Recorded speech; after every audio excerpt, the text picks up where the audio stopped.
Valve, EA, and more here on this week's episode of WSGF News. Hi, I'm Simon. We're doing it solo. We talked last week, I think, and we said that Chris could not make it, so it's just you and me this week.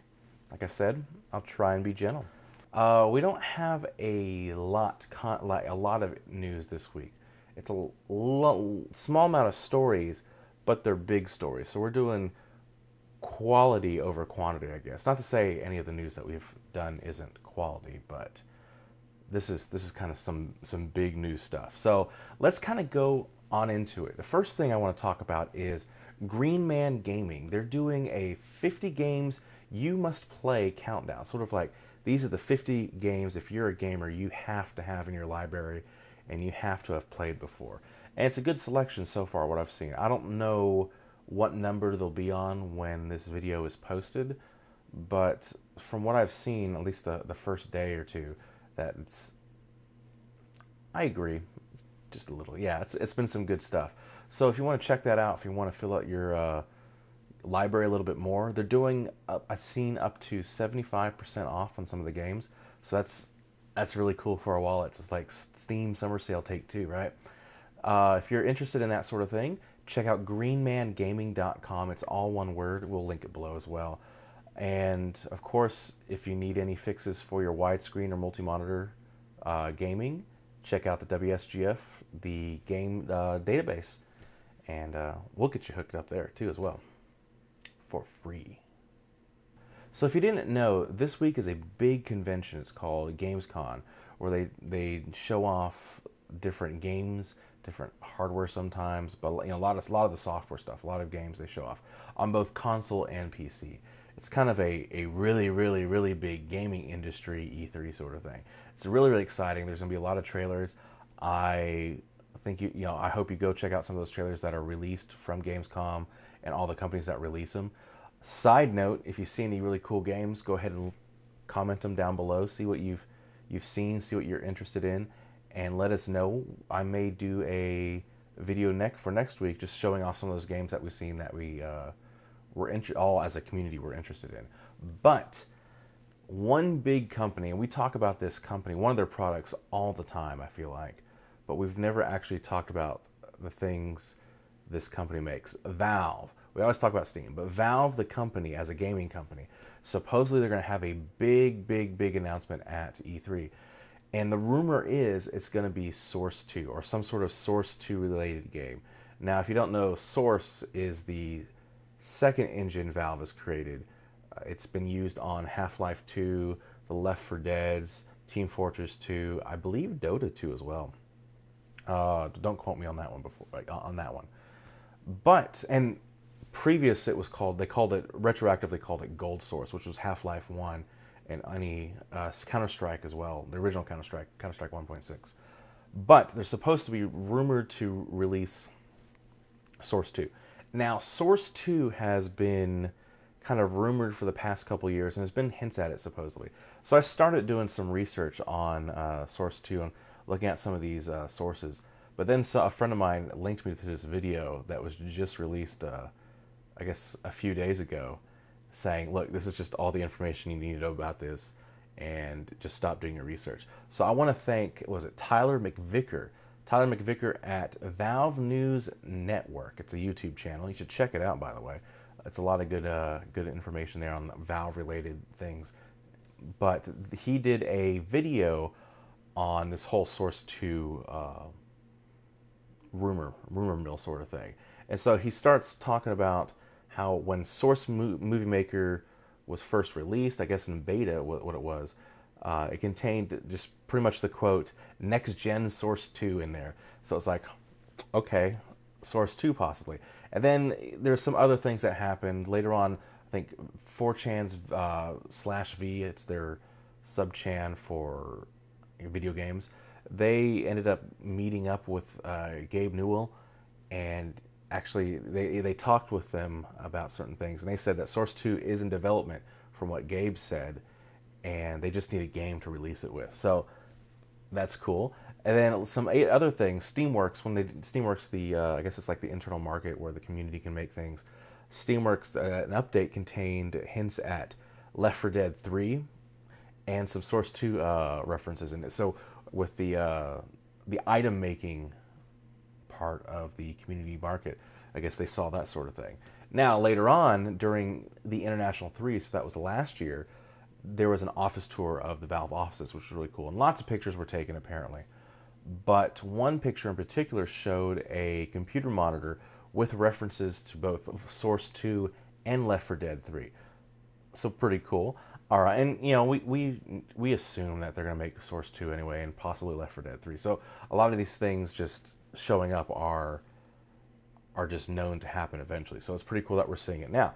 Now, he also talks about a Valve PowerPoint that was leaked showing a level from Left 4 Dead 2 called Plantation. And it shows that level rendered and remastered in Source 2, or what's supposedly in Source 2. And really, really cool shot. Later on, I guess after that, Gabe did a Reddit AMA, and Ask Me Anything, where he shows up and says, hey, ask me questions, I'll answer it. And there was one user, it was MotoXAlex on Reddit. He asked, what improvements will we see out of the Source 2 engine? And Gabe responded, the biggest improvements will be in increasing productivity of content creation. Now keep that in the back of your mind for a little bit. Now, later on, after that, some more Source 2 references were made found in the Source Movie Maker's render code. So really cool. Now, most recently, the Dota 2 Workshop Alpha was released, and in it was a new version of Hammer, a very simplified version of Hammer where making levels is a lot easier. It's pretty much just point, click, and done. You don't have to do all the geometric work that you would have to do with Hammer. Now, what's interesting about that is going back to that AMA where Gabe says the biggest improvements will be increasing productivity in content creation. This Hammer, which is like optimized for ease of use and quick generation of levels, is increased productivity, I guess you can say. So he talks about that too. And there's a lot of other things like Steam database and using or finding different file names in some of the source code and stuff like that. And I'm going to link you to the video because if you're really interested in the rumor of Source 2, you should really watch this video. It's a really good, really interesting video, and I'll link it below. But once again, I want to really, really thank Valve News Network and Tyler McVicker, who is Valve News Network, for compiling this video and made my life a lot easier. So really cool. Thanks a lot. Keep up the good work, man. And yeah, really cool stuff with Valve coming on. So get ready and pay attention to Gamescom. If you've been watching these videos, you probably understand and comprehend what my opinion is on DLC. Some DLC can be good. The big example I always bring up is Payday 2 with the Big Bank map, where it adds the functionality of pre-planning to it, and I guess a really big, really nice map. But there's new functionality to the game that's added, versus something where you just be like, here's a map. Oh, here's a map. Oh, a feature that was in the previous games? Oh, that's DLC now, you have to buy it. So the big company I always think of with DLC and doing that sort of thing is EA. But I'm also a big proponent of giving credit where credit's due. I did not realize they had this, and I think they did this with Titanfall when it came out. But EA, with their platform Origin, has a thing called Game Time. Game Time is where you can play the real game for about, I think it was like 100-something hours or something like that. And it's free. It's the full functionality. You get the game, you can play it, and when the time runs out, you can choose to buy it, and then your saves go on from the demo or the Game Time version, go on to the real game. So it's uninterrupted access. That's a really cool feature. I think that's a feature that any sort of digital distribution needs. That's some sort of, you can play the game and try it out. Because, we have all these demos, we used to have all these demos. I think back like to the magazine days where you get the CD and you can try out the games. Like, here's like a shareware version of a level. Try it out. Do you like it? Oh, I'm going to go buy this. This is awesome. So it's like that for the modern digital era. And I think EA is doing an amazing job of Game Time. Right now they have, it looks like, Battlefield 4 And I think there's a couple other games out there. But Battlefield Force, one of those games I was like, I don't know if I want to buy. But now I can do the game time, and I can try it out, see if it works on my computer. And if it works and I like it, I can buy it without risking, paying money, and without rolling the dice and taking a gamble on a game that I don't know if it's going to work or not. Because let's face it, Battlefield, I think the past few series had some bugs.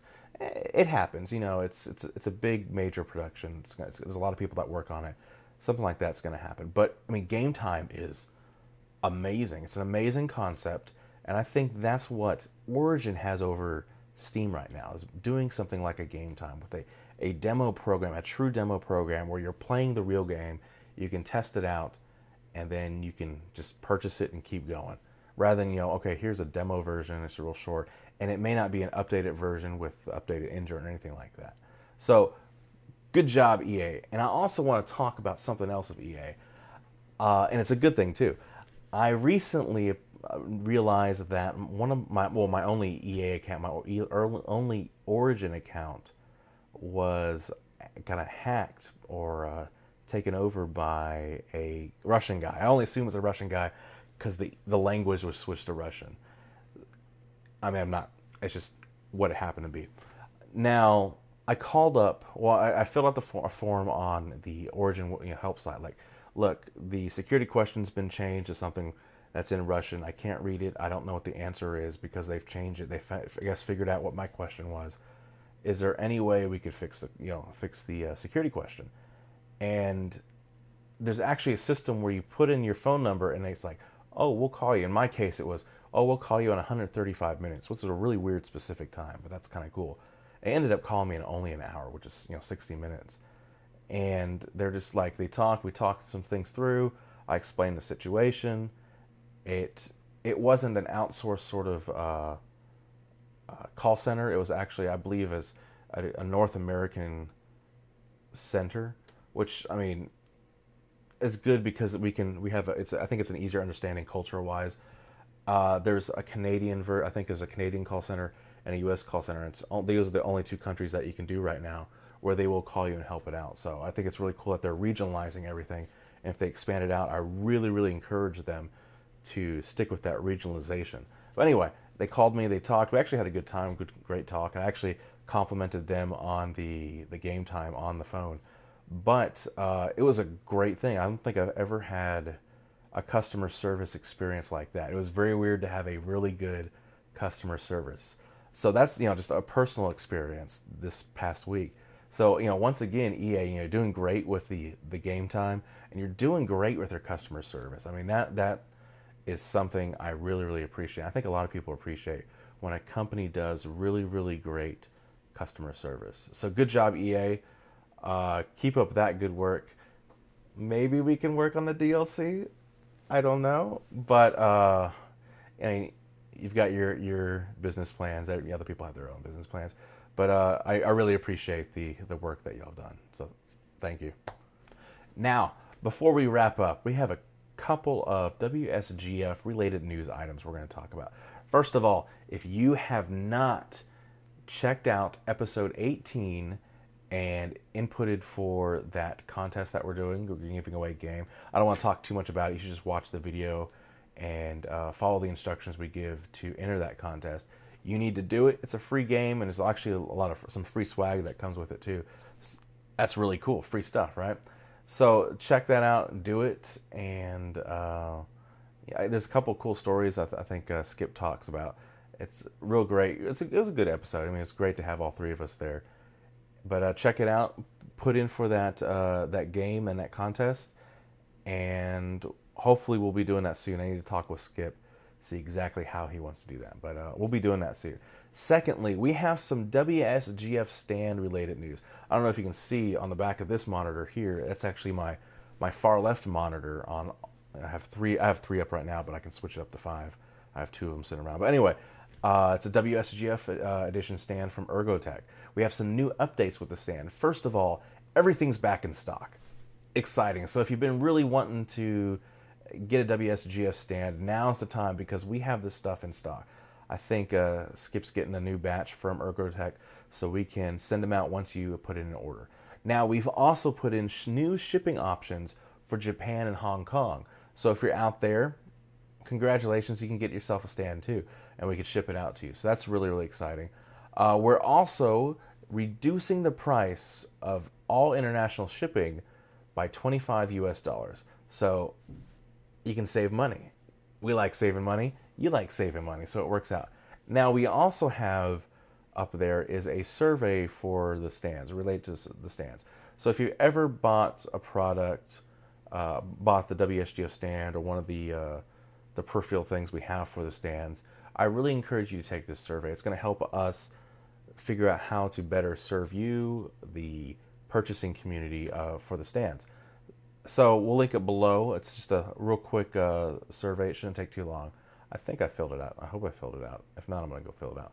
But yeah, go check it out. We'll link it below. And thank you very much on that one. Now, be sure you post your battle stations. Remember, we have a new form for all battle stations. It's in home general battle station. So it has its own. You make your own topic for your own one, specific one, and we can all sit there and we can talk about your battle station. And we really, really appreciate when you put your rig up. I think Chris said he's going to do his pretty soon, even though you've seen it in the back of the videos.